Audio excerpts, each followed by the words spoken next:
Hi అండి, అందరూ ఎలా ఉన్నారు? బాగున్నారా? Welcome back to our channel Devi cooking.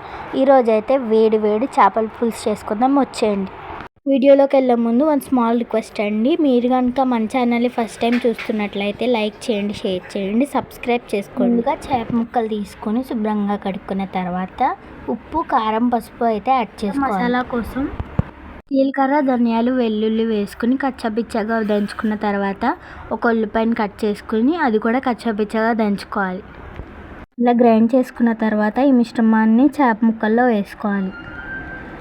Add చేసుకున్న తర్వాత పులుసు కోసం చింతపండు నానబెట్టుకొని చేసుకుని కొంచెం వెడల్పుగా ఉన్న గిన్నె పెట్టుకోవాలి.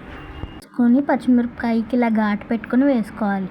ఈ ఆయిల్లో ముందుగా చీల్చి పెట్టుకున్న పచ్చిమిర్చి ఇంకా కరివేపాకు వేసి ఫ్రై చేసుకోవాలి. తర్వాత ముందుగా కలిపి పెట్టుకున్న చేప ముక్కల మిశ్రమం వేసుకొని కొంచెంసేపు వేయించుకోవాలి. ఇలా కలుపుకుంటూ వేయించుకోవాలి. కలిపేటప్పుడు చూసుకుని ముక్క విరగకుండా కలుపుకోవాలి. కొంచెంసేపు వేగిన తర్వాత ముందుగా కలిపి పెట్టుకున్న చింతపండు పులుసు అయితే వేసుకోవాలి. చింతపండు పులుసు అయితే కరెక్ట్గా సరిపోయేలాగా ఒకసారి చూసుకుని మళ్ళీ వేసుకోవాలి. తర్వాత కొన్ని బెండకాయ ముక్కలు కూడా యాడ్ చేసుకోవాలి. ఉడికిన తర్వాత దీన్ని కొంతసేపు మూత పెట్టి ఇలా నూనె కొంచెం పైకి తేలిన తర్వాత కొత్తిమీర వేసుకొని స్టవ్ ఆఫ్ చేసేస్తే ఎంతో రుచికరమైన చేపల పులుసు అయితే రెడీ అయిపోతుందండి.